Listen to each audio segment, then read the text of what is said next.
Hello, everyone. My name is Amira Ayoub. I am the head of the Middle East and North Africa MENA programs at World Green Building Council. This photograph on your screen was taken after the tragic port explosion in Lebanon in 2020. Hundreds of lives were lost and thousands were injured, and their impact on people's livelihoods are still being felt today. As we are all painfully aware, disasters like these know no borders. They can happen anywhere to anyone, and our hearts go out to those who have experienced it or are experiencing a situation like this. That is why our session with you today is about this. It is about what we can do to build back better. Next slide, please. World Green Building Council is working towards a future where everyone, everywhere, can live, work, and play in a sustainable environment. To achieve this vision, we have a network of over 70 green building councils from around the world. Our global network understands that every place, community, city is unique, and therefore we must ensure that sustainability can be integrated in all geographical and cultural contexts, addressing all needs. An important part of this is building back better. For us, the first step to building back better is facilitating knowledge for an equitable transition to sustainable low-carbon infrastructure that fosters resilience for all communities and economies. For many parts of the world, this includes reconstruction efforts for communities recovering from disasters, conflicts, or needing a better quality of life.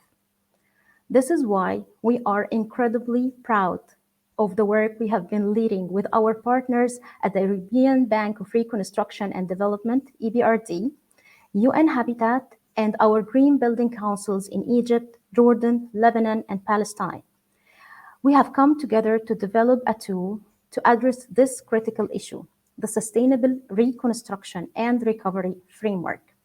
The framework is an important tool that can be adapted to other regions experiencing natural disasters and conflicts. Setting out 6 principles for action, the framework demonstrates that disaster risk reduction and sustainable urban reconstruction can restore the well-being of communities, revitalize a livelihood, and support their social and cultural life. Across our Middle East and Africa, which encompass the Southern and Eastern Mediterranean, the need for reconstruction is significant. Urban areas and essential infrastructure across Syria, Iraq, Libya, Gaza, and Egypt have suffered large-scale damage and destruction due to multiple ongoing conflicts, climate disasters, and economic issues. Estimates suggest that over $56 billion will be needed across the region just to repair and rebuild what was previously there. In the aftermath of different disasters in the region, we must build back better by focusing on the expansion of infrastructure and the provision of services in a sustainable and equitable manner, especially in the energy sector. To build back better, more resilient countries and communities, the framework is structured around 6 themes to address not just the disaster, but also the opportunities. The 6 themes are efficient resource utilization, heritage, health and well-being, environmental and climate resilience, sustainable mobility, and finally, integrative social and economic resilience.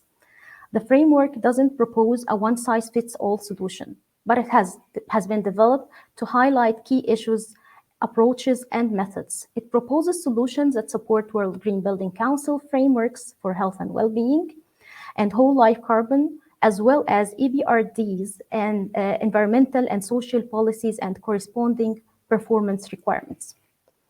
It's a living document that addressing the changing environmental and socioeconomic landscape for reconstruction in the region.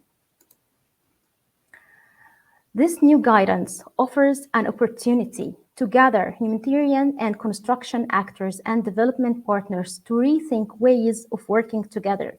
The holistic nature of the framework also means that it can be used by a diverse set of stakeholders, such as private sectors, in international donors, public entities, local communities, international and local NGOs, and others. Over the coming months, we will be working with our partners and green building councils locally to implement the framework as an educational tool, an assessment and planning checklist, an advocacy tool, and a stepping stone to certification using local tools and verification bodies. We are proud to expand the scope of sustainable reconstruction. This is milestone, but we still have things to come over, and this is a time for you. This is a call for all of you to join us. It would be great if you can send us emails, messages, collaborate with us, so we can all work together on having a further explanation and a further areas for the framework. Lastly, I would like to thank our supporters, the EBRD, and our partner UN Habitat for supporting us in this work. And I would also like to thank all our green building councils from Egypt, Lebanon, Palestine, and Bahrain who supported us in this work. And I would like also to thank all our subject matter experts in this work. And now it is the time for our panel discussion. Please let me welcome Alexander Hadzinov from EBRD. He is the Associate Director and the Green Building Economy Strategist. Welcome, Alex. Good morning.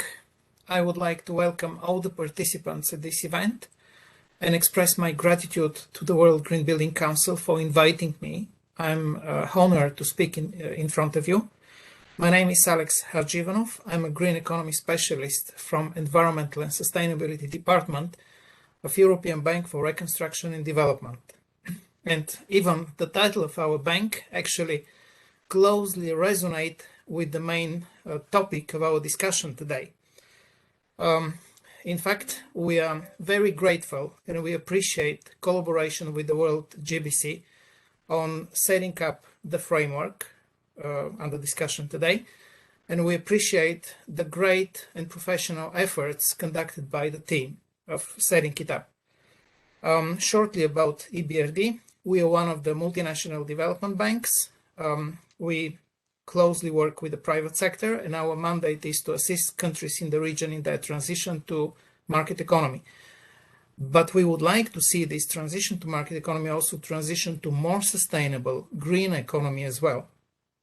And when we speak about infrastructure investments in the region, we see a lot of challenges. We see needs for post-conflict reconstruction. We see the necessity for better and more sustainable infrastructure, affordable housing, cleaner energy, cleaner water, sanitation, better urban transport.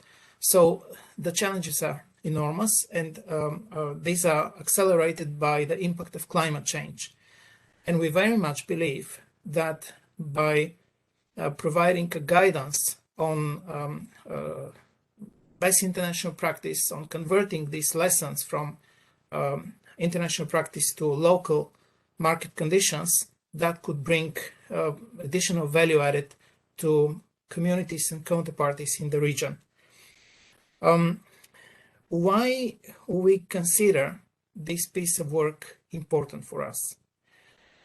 Because we see the value, the economic value, the social value out of applying good practices, greener practices, and sustainability concepts in development of infrastructure in the region. And we very much believe that that could create additional opportunities for the communities in the region. We apply across all our investments a robust set of environmental and social policies. And we very much appreciate that the framework takes this into consideration, complements with additional requirements, and provide the message to market players in a very easy to understand and very comprehensive way. In fact, EBRD is not only a financial institution, but we also engage with on policy dialogue with the governments and regional authorities in the region. We engage with our clients and provide technical assistance where necessary. And when we discuss with a number of clients working in the region, with I would mention here Majid Al Fajum MAF, from Egypt, they're a great client and they have the expertise. Of course, it's easier to work with the client of this kind, but there are smaller players, smaller clients, smaller communities where the message needs to be delivered in and their capacity strengthened in an easy to use way. And this is exactly what the framework provides.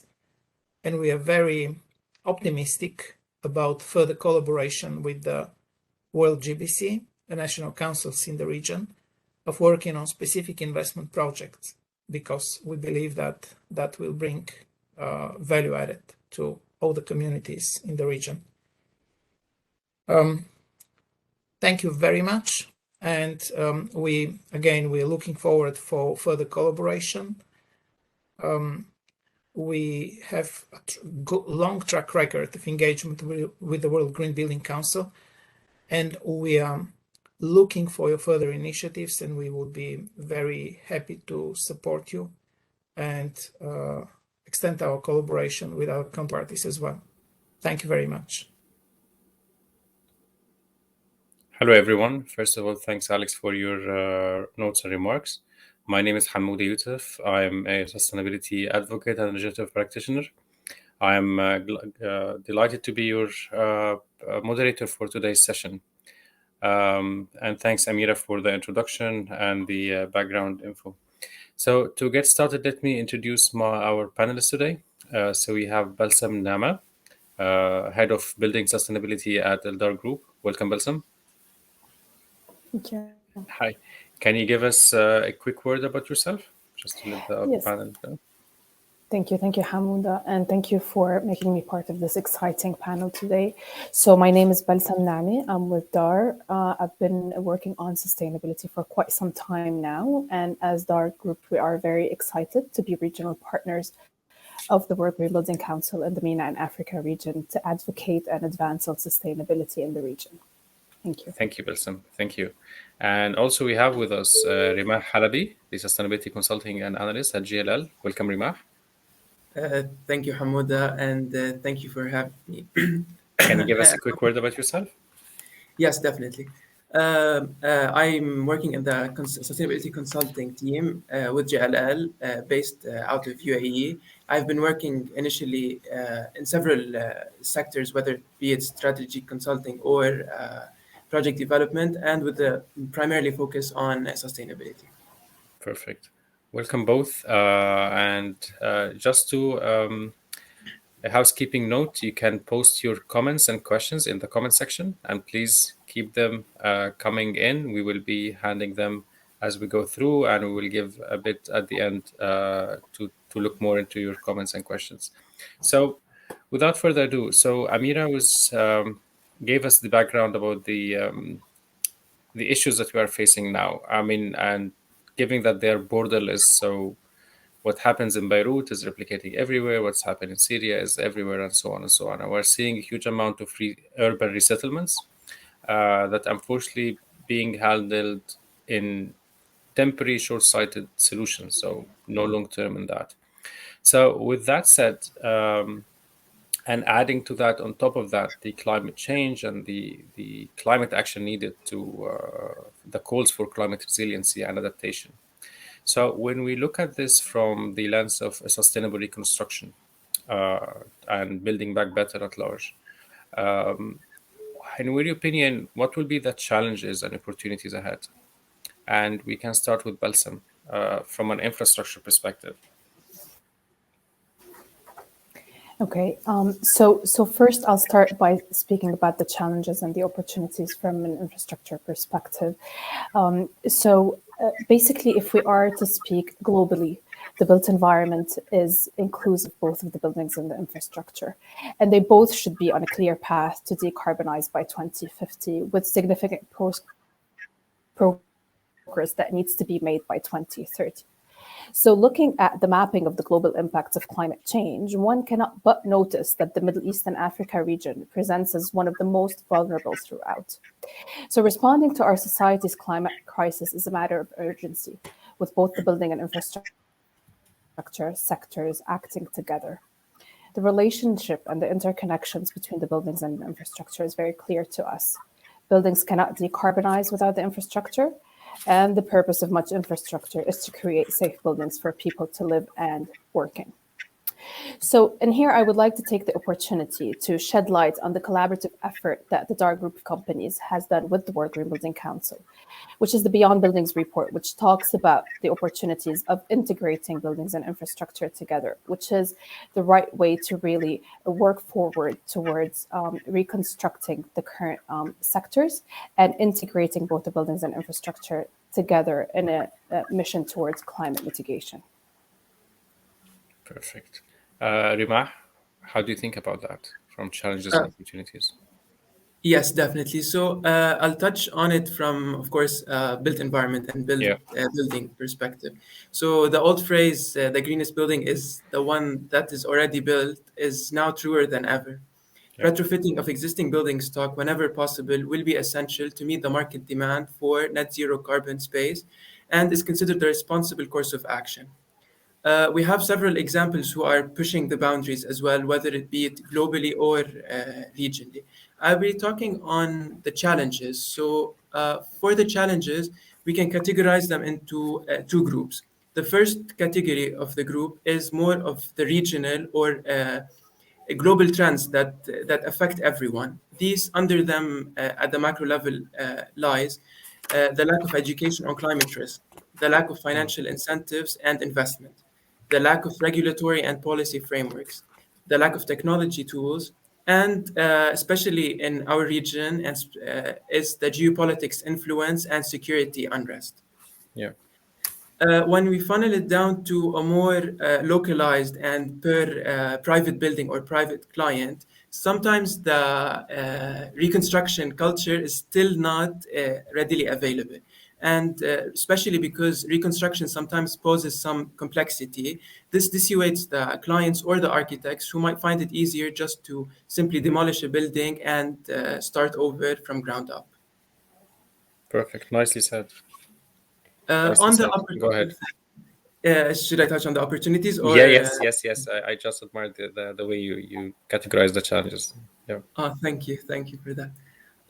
On the opportunities, so it's easy to see that the opportunities outweigh the challenges, especially when it comes that reconstruction is obviously the greener option when it comes to construction. Uh, with the plethora of opportunities, I'm going to focus on three main opportunities that I thought are the most relevant. The first one is the reconstruction projects are generally cheaper. So it'll be an easier target for smaller to medium enterprises to target reconstructions as we move forward. The second opportunity is they produce, of course, less amount of greenhouse gases that are released during the entire life cycle of the materials. And third, actually, reconstruction projects and renovations, retrofits can be exciting projects. They have the potential to transform spaces without the cookie cutter approach that is usually followed by new builds. So, a successful renovation can bring out the attributes of the original while creating something authentic and different, and it is rooted in its place and its history. Perfect. Thank you, Rima. Thank you, and thank you, Balsam, for the starting comments. So, building on that and moving to the next stage. So we have seen, efforts like those with the World GBC and ABRD on the reconstruction framework that's being done. But as Amira hinted, that it's not a formula for all. It's something that can fit everyone. It's need further detailing as you get to the local context. So, in your opinion, what will be the next steps in moving from theory, or not theory, I would say from a framework stage, the concept stage, to the implementation? You nicely highlighted a couple of challenges and opportunities, of course. So, how to weigh them in as we communicate to our stakeholders, taking the steps forward? And I will start with you, Wilson. Great, thank you. So first of all, I want to really reinforce on the very important work that has been done so far in terms of the framework about the reconstruction. And I want to highlight here that the region is in fact missing solid codes and policies that would assist us in really framing and guiding the sustainable reconstruction. And this gains a significant importance as it not only helps us strengthen our communities when we're rebuilding them, because it helps tailor them to a more adaptable, a more resilient infrastructure, buildings, etc., as per your previous question, Hamouda. And also it helps us really assist in that international drive towards decarbonizing the whole of the built environment. So to move to the implementation phase, which is very important at this stage as we speak, there is a call to action that requires to engage various stakeholders from everybody, from NGOs, governmental entities, green building councils, consultants such as ourselves, contractors, everybody that really has a say in it, to take part of a unified approach that's really tailored toward effective implementation. This decade is pivotal to us. Delays are detrimental, and we should be acting immediately towards starting and getting this into implementation rather than just framework, and have everybody call into action accordingly.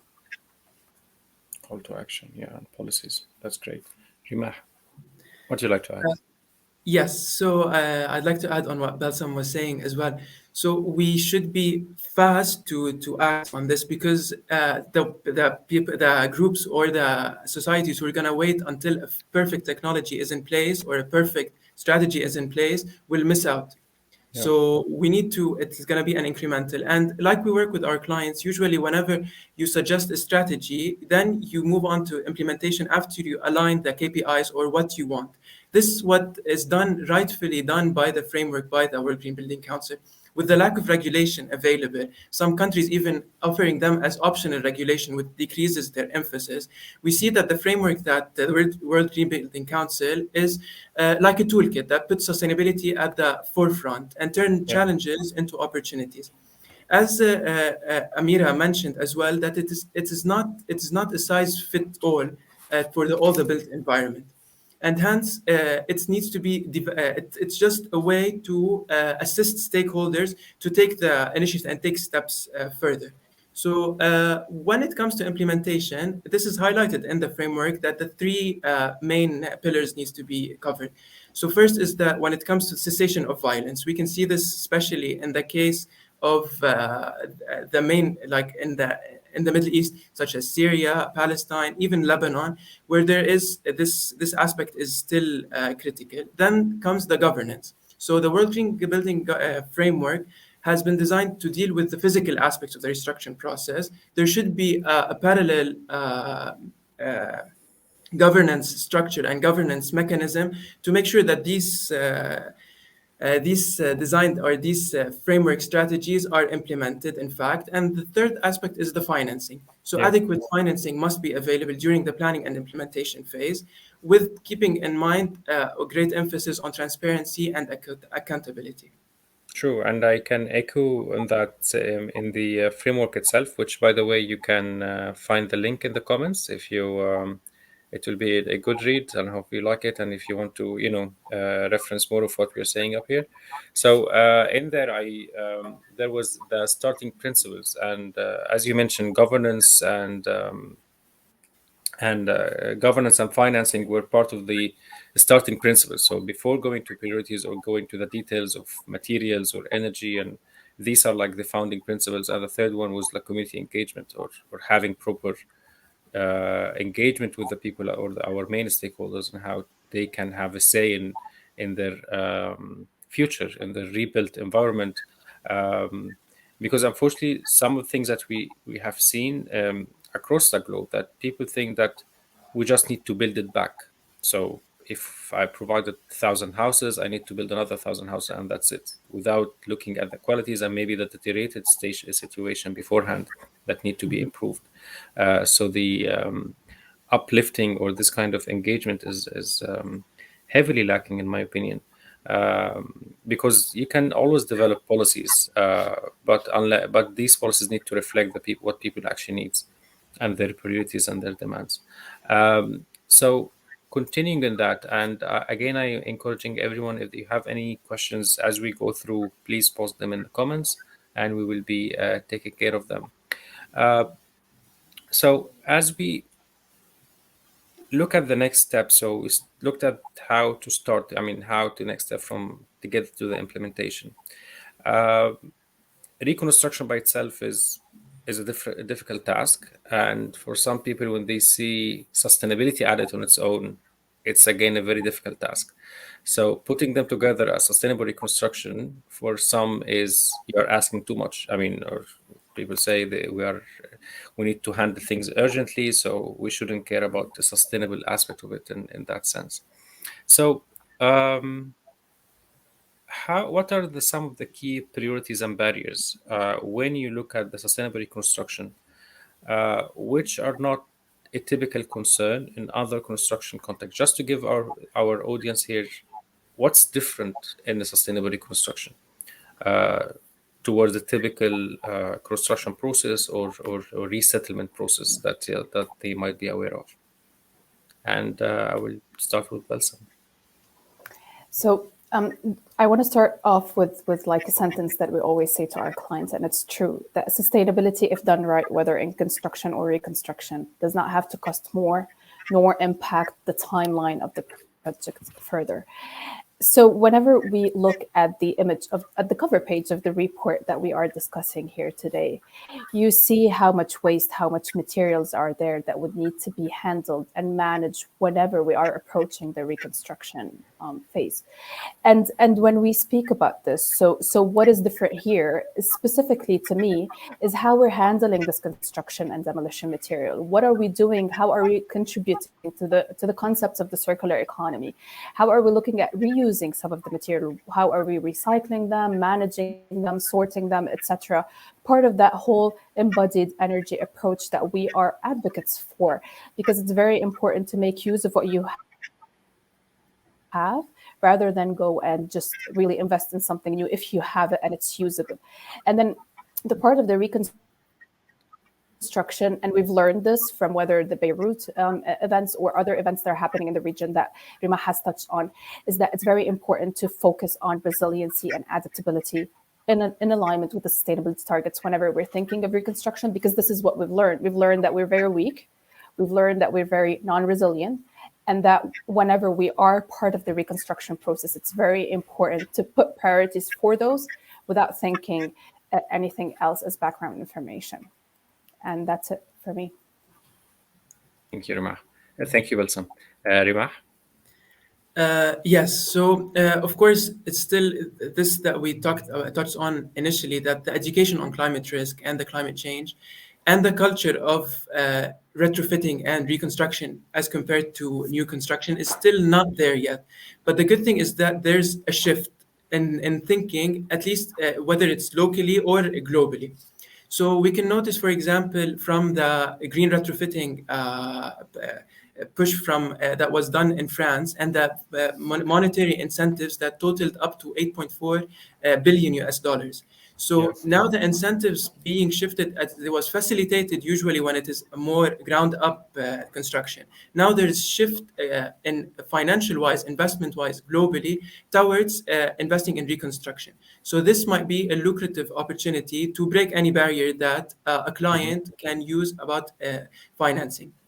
Another aspect that Balsam touched upon is the timeline. So usually, especially clients that are bigger clients, they want their, or bigger corporations, they want their project done in a timely manner. Sometimes sustainability can pose like a threat that it might delay the project.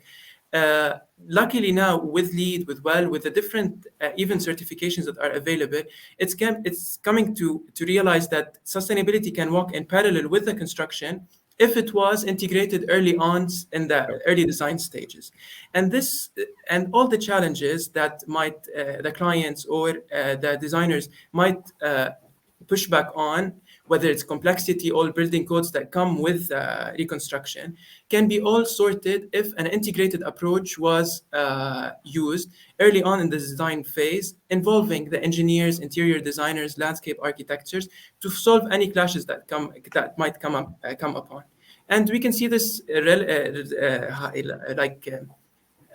strictly mentioned in LEED that there's the discovery workshop at the beginning, for example, where all the stakeholders should meet to discuss any clashes that might arise. So this forward thinking and these initiatives are making it easier for clients and to go for reconstruction.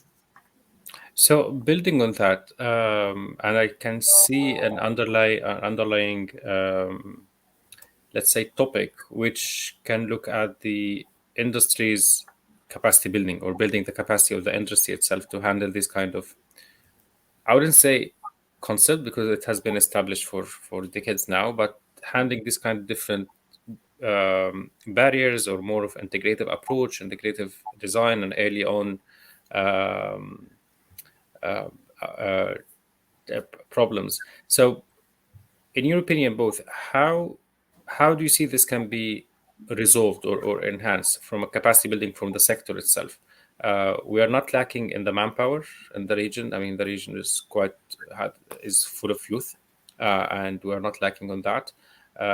Resources, we have the resources and materials available more or less. So utilization is, I can say from your wording, is utilization, proper utilization is an issue. So how would you look at the capacity building? What's the challenges and what are needed in there? And Balsam, I can start with you.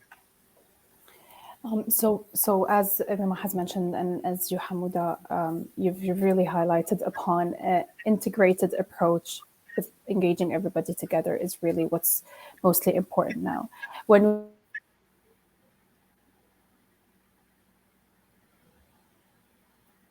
I think we have a technical issue with Balsam. Maybe Rimah, you can jump in and then we can come back to her. Yes. So when it comes to the integration, Yeah. yeah. Yeah. So there's an evident interlines between buildings and accompanying subsectors as well. As we mentioned initially about the phase where there's for a specific project there is interlines between the designer, engineer, landscape architect. There's on a macro scale as well. There's this interlines between the built environment and the infrastructure sector. So. So as buildings and infrastructure comprise this system, they rely on the same materials in the supply chain. And this interdependency, it should be the stepping stone into a more sustainable approaches, because sustainable buildings require or rely on infrastructure, and sustainable infrastructure rely on sustainable buildings. Yeah. A key part towards rapid climate action across the built environment is this integrated approach between buildings and infrastructure on their shared sustainability journey and decarbonization. Yeah, that's really interesting point. And as I mentioned, when we speak of the capacity building, it's more of an issue of going back to our inherited cultures. I mean, the culture has been urbanizing since the early days of civilization. So we have that in our history and how to build cities and how to expand and all of that. So it's about, going back to the roots. It doesn't have always to be an imported concept. It's actually back to our roots and our culture, and that's, I think, important from a cultural integration as well. So the building back process or the reconstruction process is actually from within. So it's not just imposed by, let's say, a donor or an investor, or everyone, they have their policies and regulation, but it need to be a reflection of the people's culture and social needs. And I think this can instigate more of evolving their capacity as well, evolving the capacity of the society in building back and in pushing further for a proper or better resettlements, especially that some of the temporary settlements now are turning to be permanent. And we have seen examples across the region that for temporary settlements staying for more than a decade or a couple of decades now. So moving forward with that, looking at the MENA region specifically, or focusing in our region, what are some of the key infrastructure needs across the MENA region, and how do we ensure that buildings and infrastructure can, I would say, not just address the integration, but can benefit from from a sustainable reconstruction process. So how can our city? It doesn't have to be. It's just to reframe the question. So, do we need to wait for a disaster to build back better, or as you hinted, Rimah, at the start, that this can be part of the renovation process? So, how you see this sustainable reconstruction mindset being evolving in our region, and what can kind of key starting points? Should I start? Or Balsam, if you're back, Yes, sorry for that no small glitch. worries. But Yeah, no yeah, worries. just I wanted to highlight, I've heard a bit of your discussion, and I want to touch on what you both have mentioned, that it's very, that buildings and infrastructure work together. And Yeah, the one thing I would like to highlight on is that as we speak of reconstruction, there's a lot of focus worldwide on how buildings can be sustainably reconstructed. There's less focus on infrastructure in that regard. And yeah, this is where there is a key highlight here, that this should be looked at together. And the word integrated is very important, which was what I was trying to highlight on. They should be both on that similar path when we're speaking about resource conservation, the circular economy, the health and well-being together, because part of the work that has been done by our group shows that there is 75% of infrastructure that is yet to be rebuilt, that is yet to be built, except the infrastructure that is still also to be rebuilt. So that's a huge scope that would need to be considered. There needs to be awareness. There needs to be development of frameworks together, part of the work that's currently being done. And there needs to be action in this regard. And here by action, we mean, because you've mentioned, Hamouda, from what I was able to catch from the discussion, that the expertise is, etc. There needs to be more investment. There needs to be further framework. And here I would like to invite really everybody to also read the Beyond Buildings report, which was with the World Green Building Council, which touches upon a lot of these aspects of how buildings and infrastructure work together, what's missing, and how we can really invest in this moving forward. And also a call for action for everybody to engage, because this is needed. And those two reports go along the same lines and they service the same purpose throughout. Thank you, Balsam. Rimah, would you like to follow up on that? Yes, I want to build up on what Bassam was saying as well. And the report that she's referencing is key as well. So I would like to just from an infrastructure perspective and from an energy perspective, if you take Lebanon, for example, with the current energy crisis that we have, we're seeing a shift towards use of photovoltaics and using solar power. So you mentioned that we shouldn't wait for an actual disaster to occur.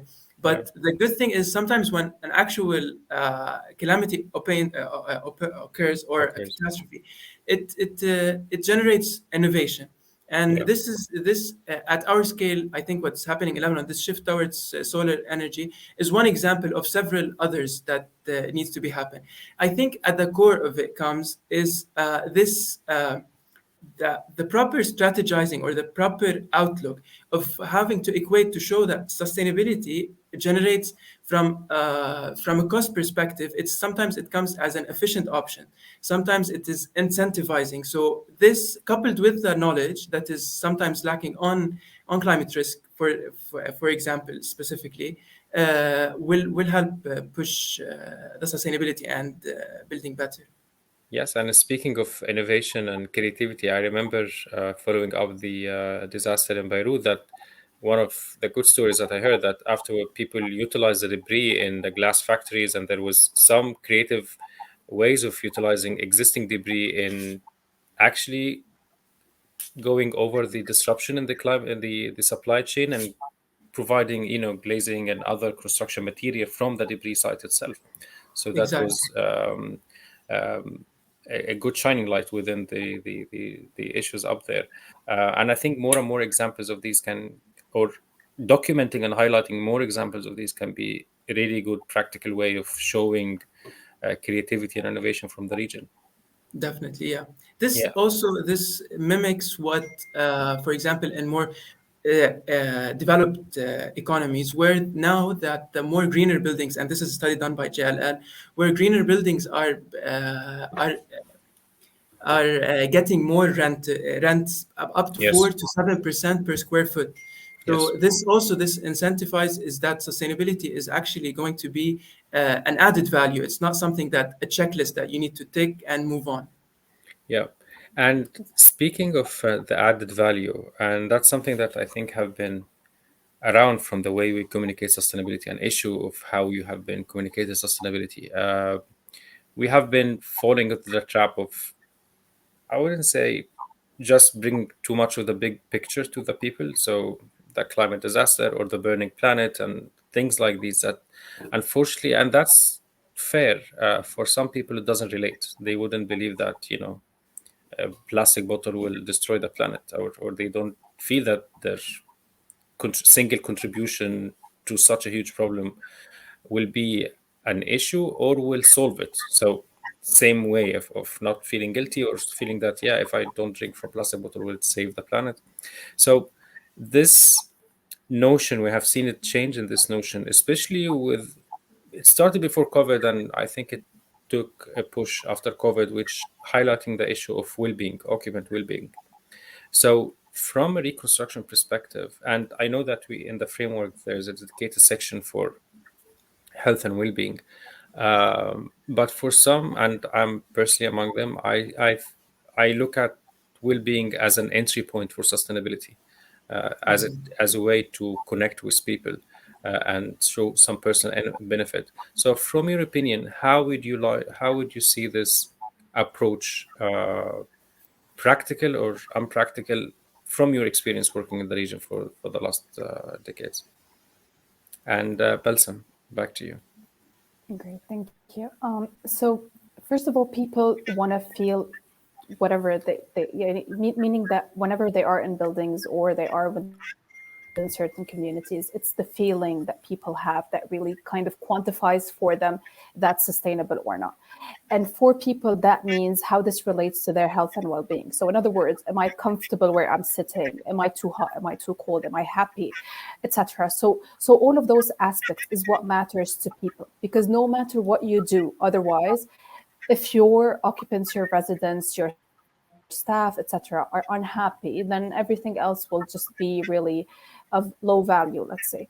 So there's the importance of health and well-being and prioritizing health and well-being whenever we're thinking about reconstruction, about sustainable reconstruction. That should be a priority. And as you mentioned, that post the pandemic, there's a lot of focus on health and well-being. We see this trend really becoming very important for people, for communities. So that should be one of the priorities that we set for us whenever we're thinking about reconstruction. We really have to know how to survive disasters. We really have to know how to survive pandemics. We really have to have our designs, our infrastructure, our buildings kind of really reconstructed, let's say, because that's the word for today, in the sense along the same lines of promoting health and well-being of all of the occupants indoors and an optimized microclimate or conditions outdoors as well, which is very important. Yeah. Perfect. Imar? Yes. So I think, especially with the COVID pandemic, wellness has been put under a magnifying lens right now. Yeah. So be it with the HVAC systems, be it with the actual atmosphere. So the workplace is now treated as a place of collaboration, of meetup, with the introduction of work from home as well, normalizing this trend. So employers now have, they're under pressure to be able to create the most user-friendly and collaborative spaces. And this is putting well-being on top of the agenda.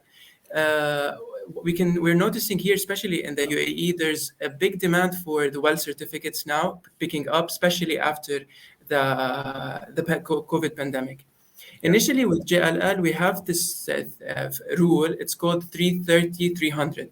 So it links the utilities, rent to salaries. So for every $3 a company spends on utilities, it spends $30 on rent and $300 on payroll. So it shows that how real estate can significantly impact the largest item in the line, which is the people costs, by making employees happier and more productive.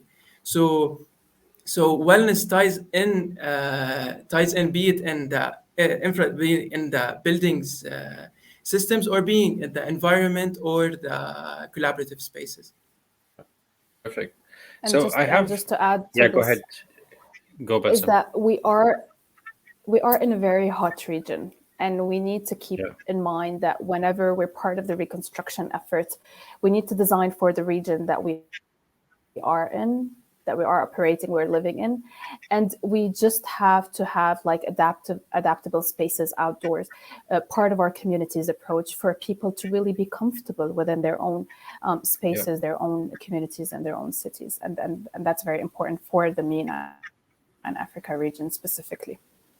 Yeah, and I can echo that in the framework itself. The comfort or thermal comfort has a prominent section in there for the whole health and well-being. So it's, yes, we have the social and mental well-being, which is key in reconstruction and post-disaster recovery. Of course, the mental and social issues that need to be tackled.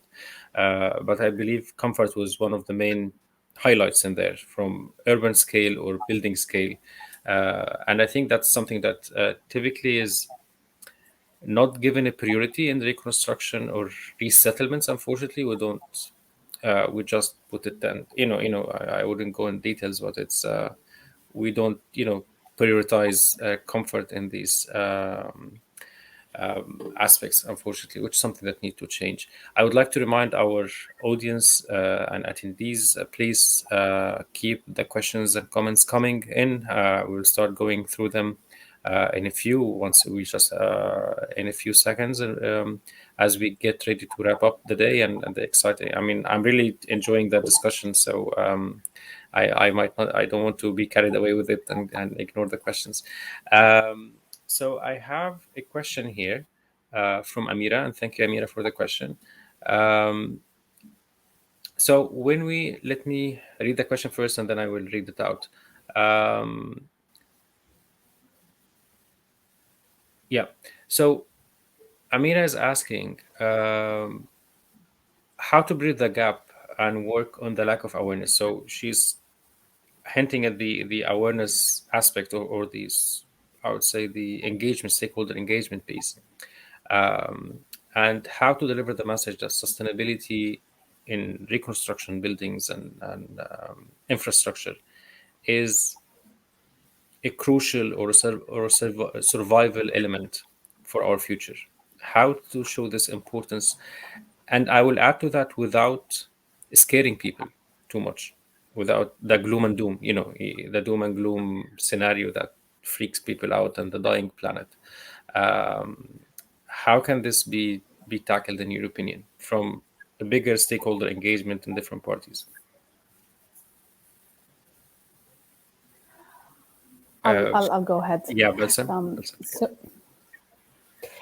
So mainly whenever we have spoken about a call to action, and whenever we've highlighted the need to have stakeholders engaged, we do strongly believe that the level of stakeholders should be having universal coverage so that people really are capable of influencing. And then there should be also people that have part of the team that will be working towards implementing or developing this framework moving ahead. There should be people that are strong advocates and strong influencers of sustainability, whether at the public level, so governmental entities that should form part of this because they are the influencers, or private entities such as consultants and contractors. That's to start at the higher level. And then you have also to engage the communities that are the educational aspects. So you really have to inform, educate the growing generation on the importance of this. Maybe universities, schools might be a bit more challenging with the younger generation and so on. But it's very important that there is a wider community engagement, not only through the Green Building Council, but also having other stakeholders that are influential in that sense, whether at the public or the private levels as well, is very important. So that's what needs to be done to be able to bridge the gap. if I may answer this directly, and then to have more action towards implementation of, as Rimah mentioned, the KPIs in terms of sustainable reconstruction in the region.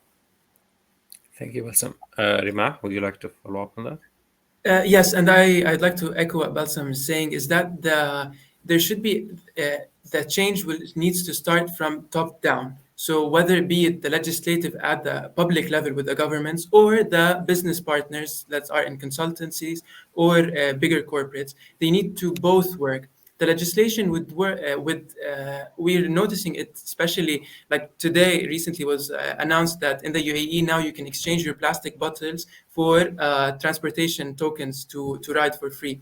So these smaller incentives that they don't scare people about, as you said, Hamuda, that the planet is dying. These smaller Yeah. incentives that they can directly react with, they feel part of the whole picture instead of sitting as a spectator, of which Yeah. many of us have been sitting as spectators before.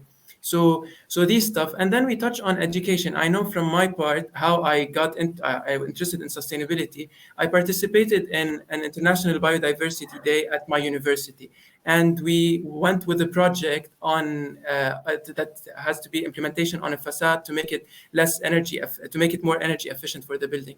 So these Yeah. stuff needs to be integrated in the education as well, to be like these ideas instilled in younger people as they grow up as well. Yeah, and I don't want to get into a bee's hive now, but it's calling for an active citizen required lots of things. I mean, or to ask people to be active, they need to be active in all fronts, sustainability, politics, and everywhere. So to have their words heard in all fronts, and to have saying in their policies and regulations, and this kind of active engagement. I think this is key for proper sustainable reconstruction. I will echo a couple of good notes here coming from Sarah. Sarah Durham is highlighting a good aspect of communities' resiliency.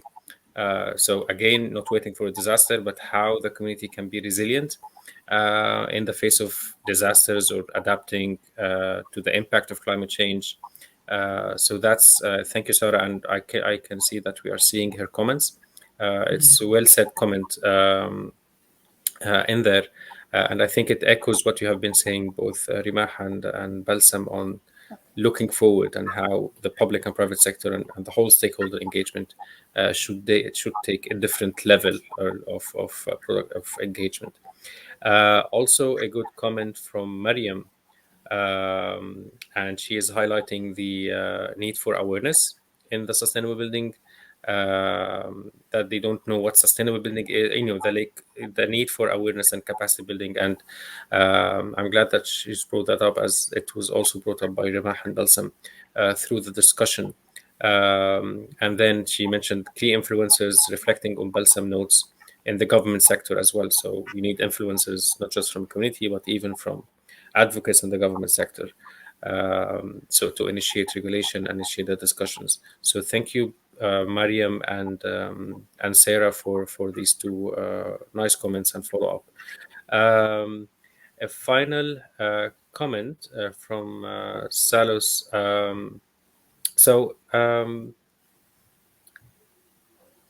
Although we will direct that to Alex and EBRD, as he is not with us now, but the question was how the financial institutions can work directly. Can they work directly with clients, or they should be only working on with governments or NGOs? I will just add the hint into that any financial institution or requires some sort of due diligence or established policies from whatever the entity on the other side of the table. If it's a government, or it's an NGO, or it's a client, there need to be some sort of governance. And I think now the ESG, or the environmental social governance, is a key framework for that. So I highly recommend that if you're not, if this is the first time hearing of that, please check the term ESG, because this spans governments, all kind of organizations, and I think this is what any financial entity or donor will be looking at. What's the credibility of the the entity on the other side. And May is following up, mentioning on the ESG, saying that in Egypt, for example, the momentum is building up through the stock exchange. And yes, we are seeing more and more stock markets now demanding ESG reporting from reporting. And I think this is something that will change the market. So we have 1 minute to go. So I really enjoyed this discussion and engagement. So any final comments from Balsam and Rimah before we hand back to Amira? And we'll start with Balsam. I just want to thank you both for this great panel today. And I want to thank all the attendees and for their great comments and contribution and taking the time to be with us here today. I want to reiterate again on the very importance of considering sustainability. It does not have to cost more. It does not have to take more time. Yep. If it's done right. Prioritize sustainability, prioritize resiliency, adaptability when you're thinking of your reconstruction, and do it in an integrated approach for both the buildings and the infrastructure because they work together.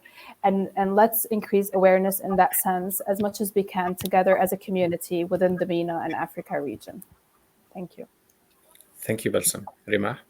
Yes, likewise, I'd like to thank you both for this incredible panel and the great insights that we got.